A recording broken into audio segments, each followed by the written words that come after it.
Hello बच्चों, success planner में आपका स्वागत है। हम पढ़ रहे थे मोशन, और मोशन में हमने आपको बताया था कि लास्ट में आपको मोशंस के बारे में बताए थे, उसका टाइप्स बताए थे। और आज हम क्या करेंगे, कुछ आपका अब इसको दो भाग में करके आज हम करते हैं इक्वेशन ऑफ मोशन। कुछ ऐसे मोशंस है कुछ इक्वेशंस हैं इस चैप्टर के। उस इक्वेशंस को हम सीखेंगे, आज उसको डेरिवेशन करेंगे, याद करेंगे, और फिर उसका न्यूमेरिकल का हम प्रैक्टिस करेंगे, उसका ग्राफ का एनालिसिस भी हम देखेंगे। तो बच्चों आते हैं, हमने पढ़ा था, आप रिमाइंड करो कि हम इसको दो भाग में बांटे थे मोशन को। जनरली हम दो भाग में इसको पढ़ते हैं। एक आपका है यूनिफॉर्म मोशन, और दूसरा हमने पढ़ा था नॉन यूनिफॉर्म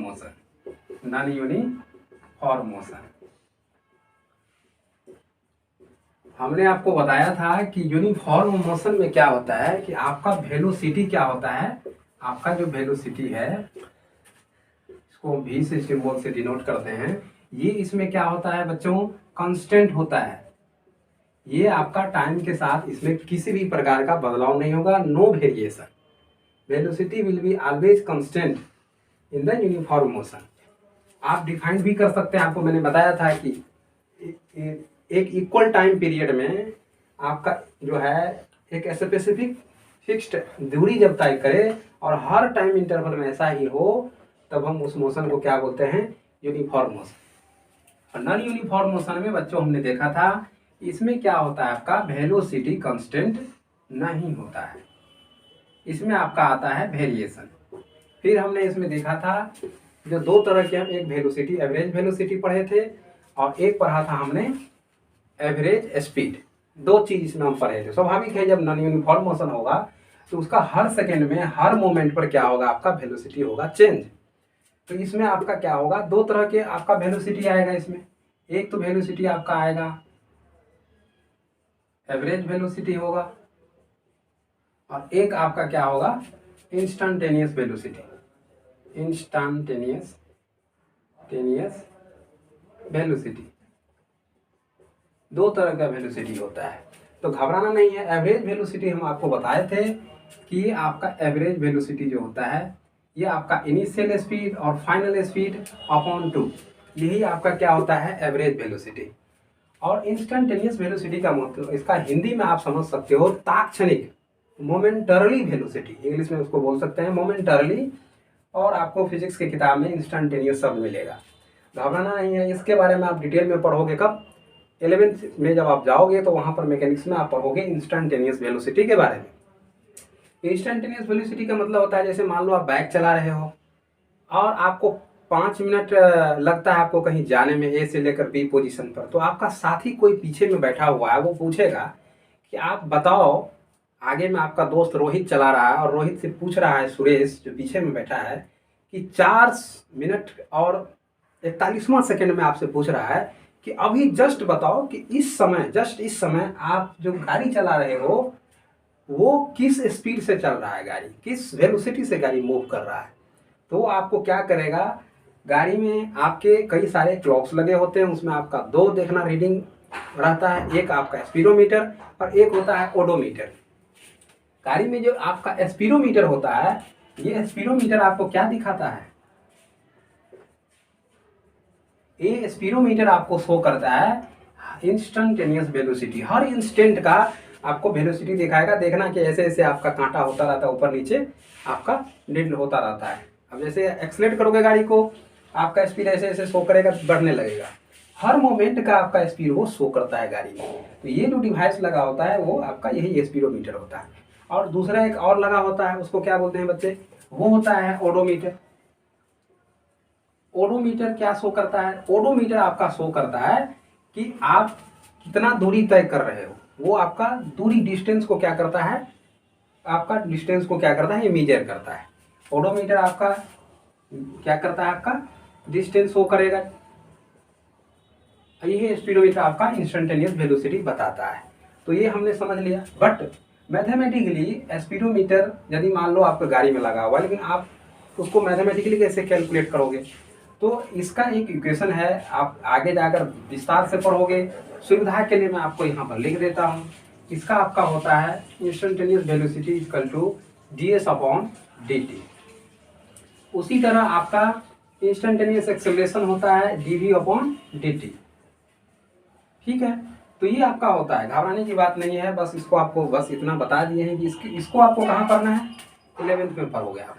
ठीक है, 11th में आप पढ़ोगे विस्तार से, इसको अभी आपको नहीं पढ़ना है।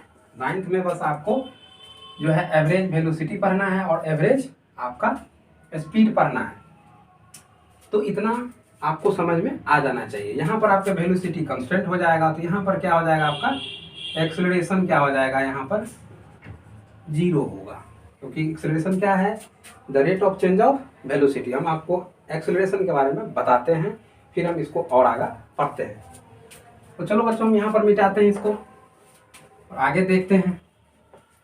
समझ में आना चाहिए आपको, है ना। समझने पर आप विशेष फोकस करो, है ना, क्योंकि फिजिक्स आपका ऑल अबाउट क्या है, अंडरस्टैंडिंग ऑफ नेचर। आपको नेचर्स में जो लॉ फॉलो होते हैं फिजिक्स का, उसी को समझना है। एक बार आपका कॉन्सेप्ट क्लियर हो गया ना, उसके बाद फिजिक्स आपका हो जाएगा बिल्कुल आसान। तो चलते हैं, एक नया टर्म आपको पढ़ना है, वो टर्म है एक्सेलरेशन। तो देखो बच्चों, एक्सेलरेशन क्या है, एक्सेलरेशन, एक्सेलरेशन को हम हिंदी में बोलेंगे त्वरण। एक्सेलरेशन होता है rate of change of velocity, ये होता है आपका rate of change of velocity of a body. किसी बॉडी, किसी ऑब्जेक्ट का जो उसके वेलोसिटी में जो चेंज हो रहा है उसका रेट, कहने का मतलब इसको हम लिखते हैं कि मान लेते हैं कि कोई एक पार्टिकल है, शुरुआती स्पीड जब उसको हम ऑब्जर्व कर रहे हैं u है, इनिशियल स्पीड क्या है u, बाद में उसका स्पीड क्या हो रहा है v, तो उसमें कितना का चेंजिंग हुआ, चेंज हम निकालेंगे पहले, तो v माइनस u का चेंज हुआ। और रेट का मतलब होता है टाइम के रिस्पेक्ट में। तो ये हो गया आपका एक्सेलरेशन इक्वल टू क्या हो गया आपका v minus u upon t, a equal to v minus u upon t. ध्यान रखना बच्चों, ये u आपका क्या है, इनिशियल स्पीड है, इनिशियल और इनिशियल वेलोसिटी है, प्रारंभिक वेग, इसको हम हिंदी में बोलेंगे प्रारंभिक वेग। प्रारंभिक वेग मतलब शुरू में जो वेग है, शुरुआती का जो वेग है वो, और v हो गया आपका फाइनल वेलोसिटी, फाइनल वेलोसिटी। ठीक है, ये आपका अंतिम वेग, इसको हम मान सकते हैं, हिंदी में लिखेंगे अंतिम वेग। ठीक है, और t आपका हो गया time, time duration, time interval हो गया आपका, जो टाइम कितना लगा, तो इसको बोल सकते हैं टाइम इंटरवल। ठीक है, बेसिकली ये टाइम इंटरवल का आपको बता रहा है। अब इसका ऐसा यूनिट आप निकालोगे, तो आपको बताए थे ऐसा यूनिट कैसे निकालते हैं। तो जैसे ही आप इसका ऐसा यूनिट निकालोगे, तो आप देखो ऊपर में क्या है, मीटर प्रति सेकेंड हो जाएगा, और नीचे में आपका टाइम है, यहाँ सेकेंड हो जाएगा इसका यूनिट। इसका आप मैथमेटिक्स लगाओ तो ये आ जाएगा मीटर प्रति सेकेंड स्क्वायर, मीटर पर सेकेंड स्क्वायर। तो ये आपको ध्यान रखना है। एक नया फिजिकल क्वांटिटी आपको सीखने को मिला इस क्लास में, उसका नाम है एक्सेलरेशन। यदि ये आपका पॉजिटिव हो, देखिए ये एक्सेलरेशन का 3 वैल्यू हो सकता है, 0 भी हो सकता है इसका वैल्यू, ये पॉजिटिव भी हो सकता है, और ये निगेटिव भी होगा। यदि 0 या निगेटिव हो तो उसको हम क्या बोलेंगे, आपको एक्सेलरेशन बोल देते हैं। ठीक है, और यदि निगेटिव वैल्यू हो तो उसको हम एक्सेलरेशन को ही जानते हैं, उसको हम एक नाम दे देते हैं रिटार्डेशन, रिटार्डेशन। ठीक है, इसको हिंदी में मंदन बोलते हैं, इसको तो हम बताए थे आपको हिंदी में क्या बोलते हैं, इसको त्वरण बोलते हैं। ये ध्यान रखना, जब पॉजिटिव हो तो एक्सेलरेशन बोलेंगे, निगेटिव हो तो हम बोलेंगे रिटार्डेशन, मंदन बोलेंगे इसको। जैसे आप ब्रेक लगाते हो तो क्या होता है, उस पर जो एक्सेलरेशन होता है वो निगेटिव होता है, क्योंकि आपका स्पीड क्या हो रहा है, धीमा हो रहा है, तो स्वाभाविक है एक्सेलरेशन का जो रेट ऑफ चेंज वेलोसिटी आएगा वो निगेटिव में आएगा। तो हम बोलेंगे कि गाड़ी क्या हो रहा है, रिटार्डेटेड हो रहा है, वो मंदित हो रहा है, धीरे धीरे मंद हो रहा है, उसका स्पीड घट रहा है। जब हम गाड़ी को स्पीड देते हैं, बढ़ाते हैं, तो वहाँ क्या करते हैं, एक्सेलरेट करते हैं, मतलब उसको हम क्या कर रहे हैं, स्पीड बढ़ा रहे हैं, उसका एक्सेलरेशन वहाँ पर क्या होगा, पॉजिटिव हो जाएगा। तो आपको ये चीज़ें समझ में आ गया होगा, एक्सेलरेशन। अब हम क्या करते हैं, एक्सेलरेशन के बाद, एक्सेलरेशन के बेसिस पर हम नॉन यूनिफॉर्म मोशन को हम उसको भी दो भाग में करके पढ़ेंगे, और उसको हम फिर उसके बाद हम इक्वेशंस पर जाएंगे बच्चों। तो आप इसको स्क्रीनशॉट ले लो, या आप इसको कॉपी पर वीडियो को पॉज करके आप अच्छे से लिख लो, ठीक है। तो चलते हैं आगे। आगे हम देखते हैं, अच्छे से आपका ये एक्सेलरेशन हो गया है समझ में। अब एक्सेलरेशन के पैरामीटर पर हम आगे हम मोशंस को और अच्छे से समझ पाएंगे। अब हम लिखते हैं non uniform motion. Non uniform motion,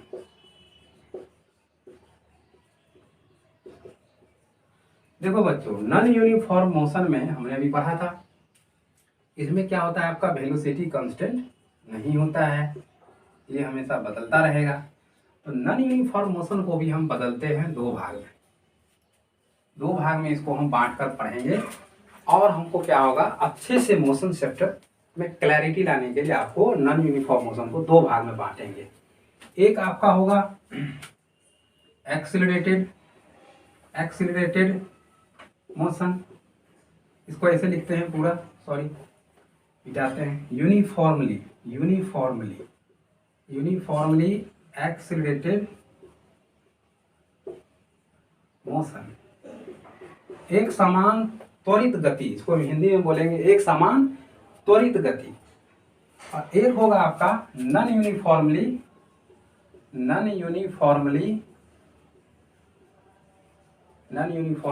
accelerated motion,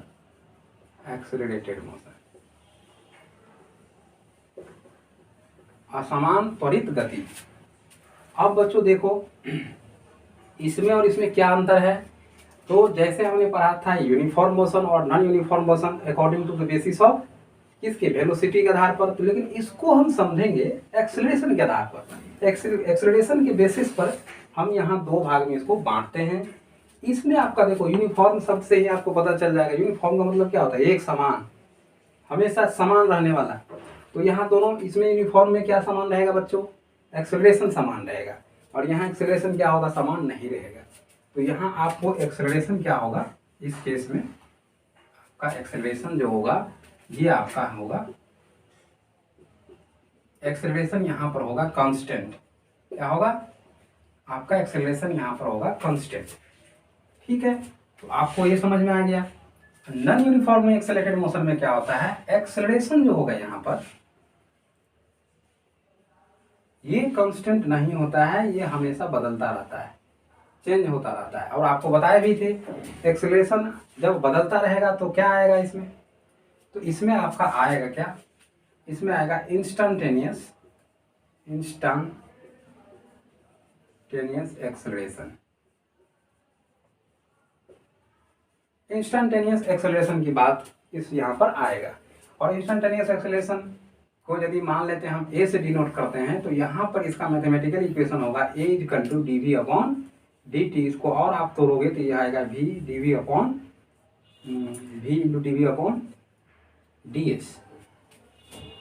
पहले आप देखो, यहाँ पर आपको ये मैथमेटिकल इक्वेशन अभी समझ में नहीं आएगा, बस आप कॉपी पर लिख लेना। जब आप 11th में जाओगे तो एक बार खोलोगे तो वहाँ पर आपको थोड़ा सा ये दूसरे बच्चों के रिस्पेक्ट में आपको अच्छे से समझ में आएगा।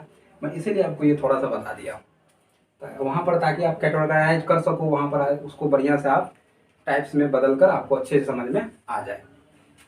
यहाँ पर क्या होगा, एक्सेलरेशन आपका कांस्टेंट होगा, और उसको हम मान कर चलते हैं v minus u upon T लेते हैं, एक सिंपल सा इक्वेशन। तो इसको आपको इसमें याद रखना है, और आपको अभी ये वाला नहीं ध्यान रखना है, इसका मैथमेटिकल फॉर्मेशन अभी नहीं पढ़ेंगे। तो इसका हम सिर्फ क्या पढ़ेंगे, ग्राफिकल एनालिसिस हम देखेंगे इसका थोड़ा सा।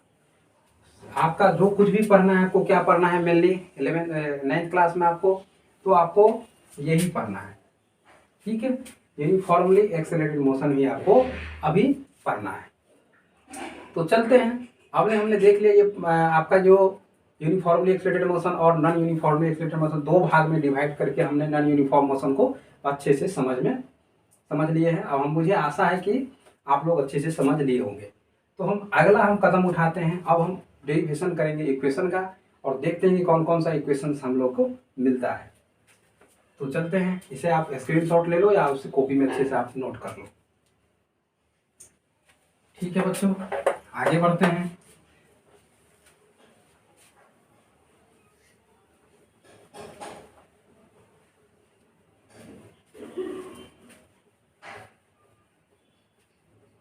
अब हम यहाँ पर लिखेंगे equation of motion, equations of motion. अब देखते हैं इक्वेशंस ऑफ मोशन, गति का इक्वेशन, गति का आपका जो समीकरण आएगा उसको हम देखते हैं। तो आपने हम सिंपली देखा था यूनिफॉर्मली मोशन में हम क्या देखे थे, यूनिफॉर्म मोशन में। तो बच्चे यूनिफॉर्म मोशन में हमने देखा था कि वेलोसिटी क्या होता है, कांस्टेंट होता है। ठीक है, वेलोसिटी आपका किस में होगा, कांस्टेंट। वेलोसिटी इक्वल टू क्या होता है, एस अपॉन टी होता है। तो इसको हम डिराइव करेंगे, एस इक्वल टू क्या हो जाएगा बच्चे, एस बराबर वी टी। ये आपका पहला इक्वेशन हो गया, पहला इक्वेशन हो गया आपका यूनिफॉर्म मोशन में। ठीक है, अब हम चलते हैं यूनिफॉर्मली एक्सीलरेटेड मोशन में, यूनिफॉर्मली एक्सीलरेटेड मोशन में। यहाँ पर क्या होगा बच्चे, यूनिफॉर्मली एक्सीलरेटेड मोशन में हमने देखा था कि इसमें एक्सेलरेशन क्या होता है आपका, कांस्टेंट होगा। ठीक है, तो आपका एक्सेलरेशन कांस्टेंट होगा। तो हमने लिखा था कि ए बराबर क्या होता है, v minus u upon t. इसको हम ऐसे करके लिखेंगे, तो v minus u equal to हो जाएगा ए टी, और हम इसको यू को इस तरफ ले जाते हैं और हम इस तरह से इसको मॉडिफाई करके लिख लेते हैं। ये कुछ भी नहीं है, आपका यही इक्वेशन को थोड़ा सा मॉडिफाई कर दिया गया है। तो ये हो गया पहला और ये हो गया आपका दूसरा। अब हम इसमें पढ़ते हैं कि मान लेते हैं कि हम एवरेज वेलोसिटी लेकर चलते हैं। ठीक है, हम पढ़ते हैं नॉन यूनिफॉर्म मोशन के अंतर्गत जो आपका क्या होता है, एवरेज वेलोसिटी लेना पड़ेगा नॉन यूनिफॉर्म वाला में, क्योंकि वेलोसिटी हमेशा चेंज होता रहेगा। तो एक बार हम क्या करते हैं, एवरेज वेलोसिटी लेते हैं, एवरेज वेलोसिटी ये होता है, एवरेज वेलोसिटी हमने सीखा था u plus v upon t. ठीक है, और एवरेज वेलोसिटी को हम लिखेंगे टोटल डिस्टेंस, जो आपका जो टोटल डिस्प्लेसमेंट होगा वो डिस्प्लेसमेंट अपॉन टी। तो इसको हम अरेंज करेंगे, तो ये हो जाएगा आपका s equal to u plus v upon two और मल्टीप्लाइड बाय क्या हो जाएगा आपका टी। ये भी आपका एक तीसरा इक्वेशन हो गया बच्चों, इसे आप लिख लेना, इसे भी आपका लेकर चलना है। इसको और मॉडिफाई करेंगे और एक चौथा हम क्या करेंगे, इसमें हम क्या करते हैं, इसमें हम u को रहने देते हैं, v को एलिमिनेट कर देते हैं। ठीक है, तो हम इससे आगे बढ़ें, इससे आगे बढ़ते हैं बच्चों।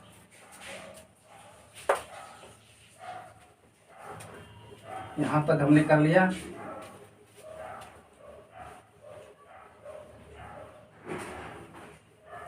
तीसरा इक्वेशन आपका हो गया। अब हम करेंगे चौथा, u plus v upon two into t. यहाँ पर हम क्या करेंगे, हमको पता है, हमें पता है सिंस v बराबर क्या होता है u प्लस ए टी। इसको हम क्या करेंगे बच्चे, सब्सटीट्यूट कर देंगे, कहाँ पर, यहाँ ये v के जगह पर। इसी इक्वेशन तीसरा इक्वेशन में हम क्या कर देंगे, इस तीसरा इक्वेशन में हम इसका मान v का मान सब्सटीट्यूट कर देंगे और यहाँ पर लिखेंगे s बराबर क्या होगा आपका u प्लस ए टी हो जाएगा, अपॉन में t है बच्चों। इसको आप मैथमेटिक्स लगाओगे तो ये हो जाएगा आपका 2u प्लस हो जाएगा 80 multiplied by T upon t. इसको और लिखेंगे, तोड़ेंगे तो ये हो जाएगा आपका ut प्लस हो जाएगा ये आपका हाफ ए टी स्क्वायर। तो देखो बच्चों कितना सुंदर इक्वेशन आया है, और इसको ऐसे लिख लेते हैं s equal to u t plus half a t square. s equal to आपका हो जाएगा u t plus half a t square. ये आपका हो गया चौथा इक्वेशन। इसको आपको अच्छे से याद रखना है, कहाँ से लाए हैं, तीसरा इक्वेशन से ही ये आया है। v का मान हम इसमें सब्स्टिट्यूट कर दिए हैं, v को एलिमिनेट कर दिए। अब हम क्या करेंगे, जैसे तीसरा से हमने चौथा लाया, उसी तरह चौथा इक्वेशन से हम एक पांचवा इक्वेशन लाएंगे और इसमें हम क्या करते हैं ना, टाइम को एलिमिनेट करते हैं। हम देखते हैं s रहे, u रहे, a भी रहे, ठीक है, उसमें हम v को लाएंगे और टाइम को एलिमिनेट करेंगे। ठीक है, मतलब ये जो टाइम है ना इसको हम क्या कर देंगे, एलिमिनेट कर देंगे। तो या हम यहाँ पुट कर लो या आप यहाँ मान पुट कर लो, कहीं से हो जाएगा। हम एक काम करते हैं, यहीं से ला लेते हैं, क्योंकि यहाँ से हमको थोड़ा सा मैथमेटिक्स यहाँ पर आसान होगा। यहाँ मैथमेटिक्स थोड़ा आपको ज़्यादा रफ करना पड़ेगा। तो चलते हैं, लाते हैं अगला इक्वेशन। देखो बच्चों, हमने लिखा ही था यहाँ पर, यही तीसरा इक्वेशन से हम लाते हैं। हम पढ़े थे कि ए इक्वल टू क्या होता है, v minus u upon T expression. अब क्या करेंगे, टाइम के रिस्पेक्ट में इस टर्म को लिखेंगे v माइनस यू अपॉन ए।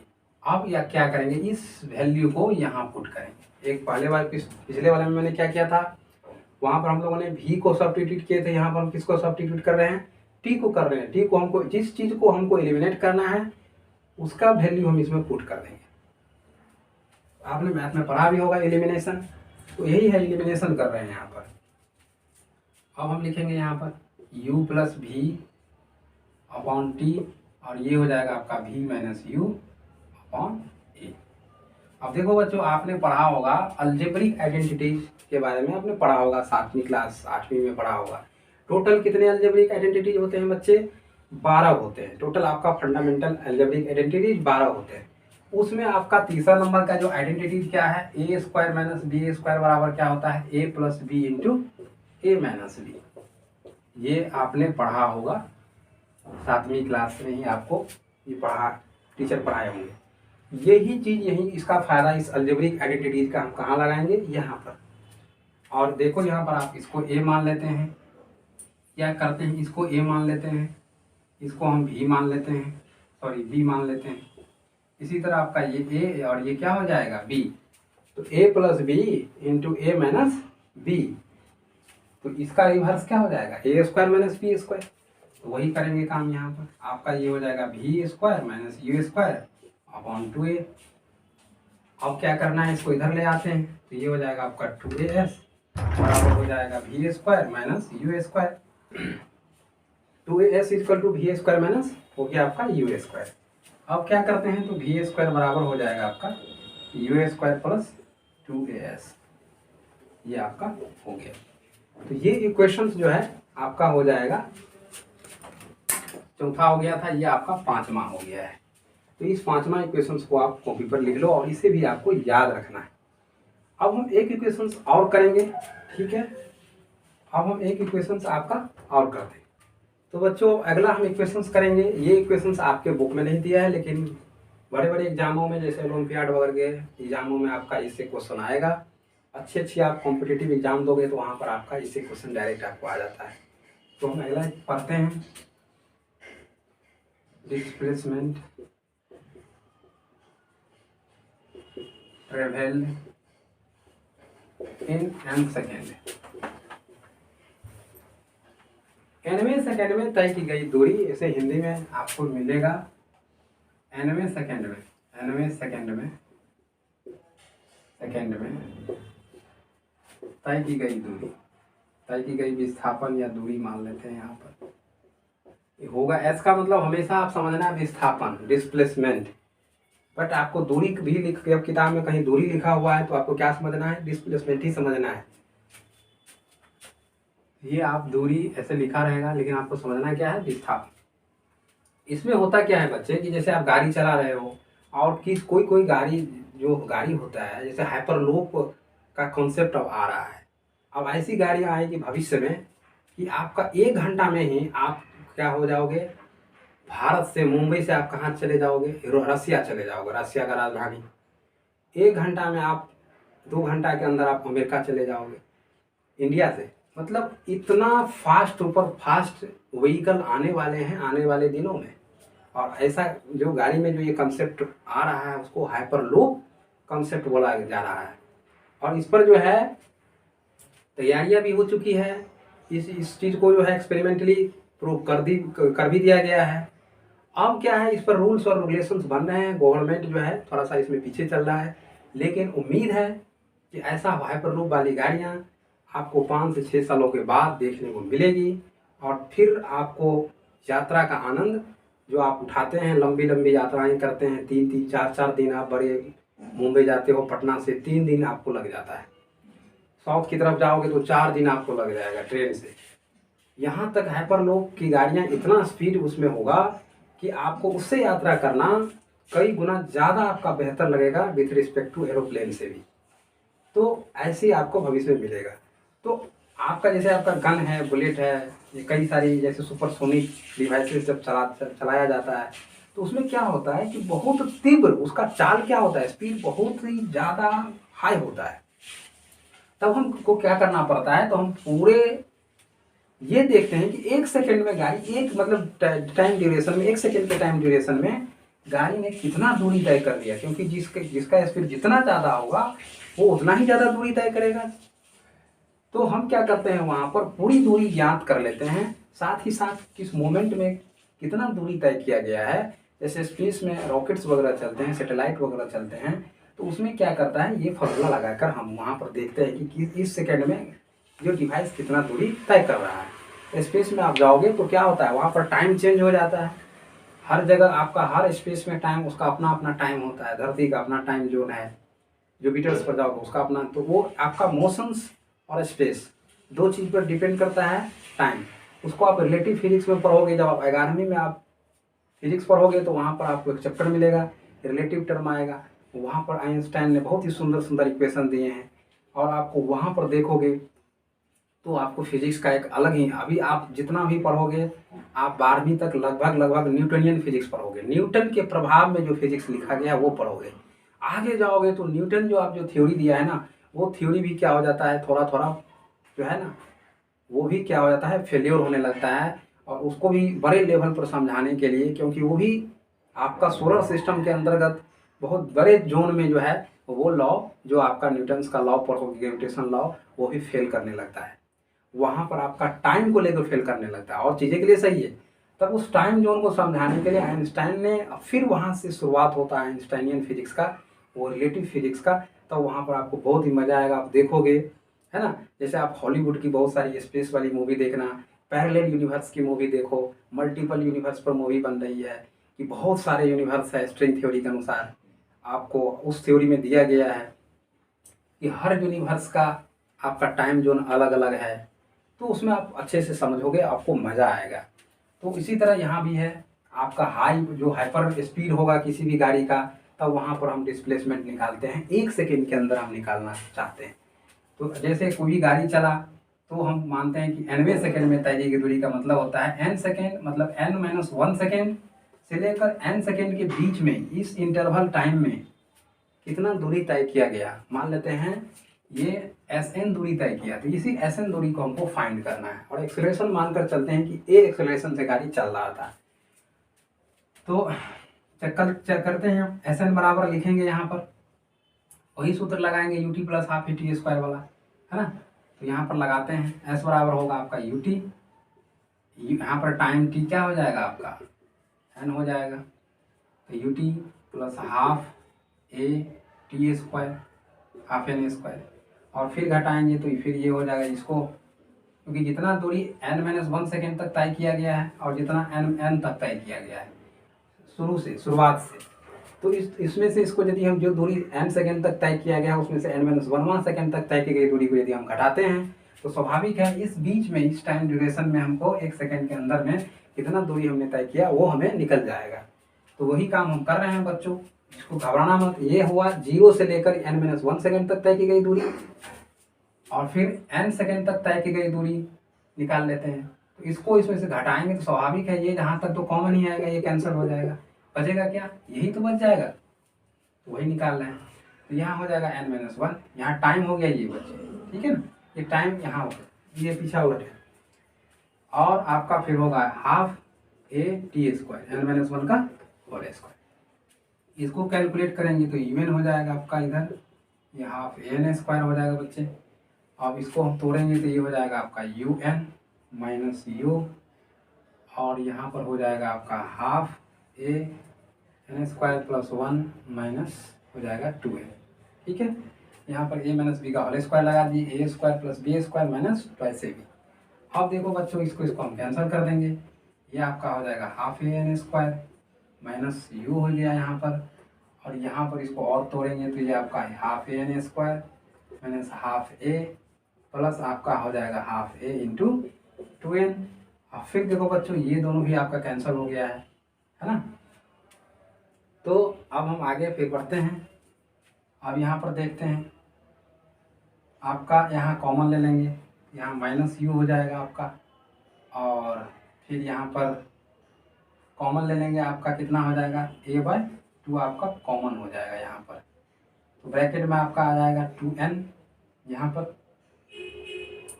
2n हो जाएगा बच्चे, और यहाँ पर आपका हो जाएगा 1। तो ये आपका इक्वेशन होता है। अब इस माइनस को क्या करते हैं, यहाँ पर हम इसको भी हम क्या करते हैं कॉमन लेकर इसके अंदर कर देते हैं। ठीक है, कहीं हमको लग रहा है मिस्टेक हो गया है। ut plus half a t square minus ut plus half a t square हो गया, प्लस हाफ एन स्क्वायर हो गया, un हो गया आपका माइनस माइनस में। यहाँ पर बच्चे यहाँ पर मिस्टेक हुआ है, un माइनस u होगा, यहाँ पर प्लस हो जाएगा, यहाँ पर माइनस सही है, हाफ एन स्क्वायर हो गया आपका, ये माइनस हो गया आपका, है ना। फिर माइनस के बाद आपका यहाँ पर ये हो गया आपका, यहाँ पर थोड़ा सा बच्चों मॉडिफाई करना पड़ेगा, सिंबॉलिक मिस्टेक है यहाँ पर। un हो गया आपका प्लस u हो गया माइनस ये हो गया, तो ये दोनों सही है, कट गया। अब इसको लिखते हैं half A N square minus आपका ये कट गया प्लस u हो गया, यहाँ पर ए एन स्क्वायर अपॉन 2 होगा बच्चे, और यहाँ पर a/2, यहाँ पर प्लस 2n 2 इंटू ए हो जाएगा, ये आपका कैंसिल होगा। तो u और यहाँ पर करते हैं इसको हम प्लस a/2 कॉमन ले लेते हैं, तो यहाँ हो जाएगा आपका 2n माइनस 1। तो इसी को हम लिख देंगे यहाँ पर Sn बराबर क्या हो जाएगा बच्चे, u plus a/2 into 2n minus 1। ये आपका हो गया छठा इक्वेशन। छठा इक्वेशन हो गया आपका। जैसे ही आपको पूछे कि छठवें सेकंड में तय की गई दूरी, तो n के जगह पर आपको क्या करना है, वही सेकंड रख देना है, 6 का मान वहाँ पर रख देना है। 7वें सेकंड में तय की गई दूरी, तो n के जगह पर आप 7 रख देना। इनिशियल वेलोसिटी आप पुट करना है यहाँ पर बच्चों, a का मान एक्सेलरेशन का मान आपको पुट करना है, जो भी आपका वैल्यू आएगा वो उस सेकंड के अंतराल में 1 सेकंड के अंदर आपका जो दूरी तय किया गया है वो आपका मान निकल कर आ जाएगा। जो बच्चे इस फार्मूला को याद नहीं करना चाहते हैं तो वो भी बना सकते हैं, आपको इसमें इस तरह से इस प्रोसेस से आपको बनाना पड़ेगा। आप ये इक्वेशन याद रखते हो तो आप क्या होगा, आपका इतना टाइम बच जाएगा। आप इजली इसको यूँ सेकेंडों में आप क्या कर सकते हो, कैलकुलेट कर सकते हो। तो यहाँ तक हमने पढ़ लिया, आपके टोटल आपके जो है 6 इक्वेशन हो गया है। इस 6 इक्वेशन को एक बार हम समरी में लिख लेते हैं। हमने कौन कौन सा इक्वेशन किया है, इसको मिटाते हैं, अब करते हैं। हमने इतना इक्वेशन पढ़ लिया बच्चों। अब 6 इक्वेशन को एक बार हम समराइज करते हैं। पहला इक्वेशन हमने किया था s बराबर क्या लिखे थे हमने, vt। याद रखना बच्चों, यहाँ पर क्या है, कौन सा मोशन है, यहाँ पर वेलोसिटी क्या है, कांस्टेंट है। दूसरा इक्वेशन हमने पढ़ा था s बराबर, इसके बाद हमने पढ़ा था v बराबर u प्लस vt। तीसरा इक्वेशन हमने पढ़ा था s बराबर u प्लस v बटा 2, s बराबर u plus v upon 2 into T, हमने ये पढ़ा था। चौथा हमने पढ़ा था s बराबर ut plus half a t square, और पांचवा हमने पढ़ा v स्क्वायर बराबर u square plus twice A S. अब छठा इक्वेशन अभी आपके सामने है, हमने ये पढ़ा था आपका u प्लस हाफ 12 माइनस 1। ध्यान रखना बच्चों, यहाँ दूसरा से लेकर जो छठा तक है इसमें आपका क्या है, एक्सेलरेशन क्या है, कांस्टेंट है। इसमें क्या है आपका एक्सेलरेशन, दूसरा से लेकर छठा तक जो इक्वेशन है इसमें क्या होगा, आपका एक्सेलरेशन कांस्टेंट होगा। सिर्फ पहला वाला इक्वेशन में क्या होगा, आपका एक्सेलरेशन कांस्टेंट नहीं है, वहाँ पर आपका क्या है, एक्सेलरेशन 0 है वहाँ पर, क्योंकि v वेलोसिटी क्या है, कांस्टेंट है। तो यहाँ यदि लिखोगे तो आपका एक्सेलरेशन क्या होगा, यहाँ पर 0 होगा, और वेलोसिटी क्या होगा, वहाँ पर कांस्टेंट होगा वेलोसिटी। तो आपका क्लास यहीं पर एंड होता है। अच्छे से पढ़ना, बढ़िया से देखना, नहीं समझ में आए तो उस वीडियो को 2 बार 3 बार देखना बच्चों। उसके बाद आप एनसीईआरटी की जो साइंस की बुक है उसमें से फिजिक्स सेक्शन मोशन को आप रीडिंग देना। अब आपको अच्छे से समझ में आएगा, मुझे ये पूरा विश्वास है। तो ऑल द बेस्ट बच्चों। इसे करने के बाद हम अगले दिन अगला चैप्टर पढ़ते हैं।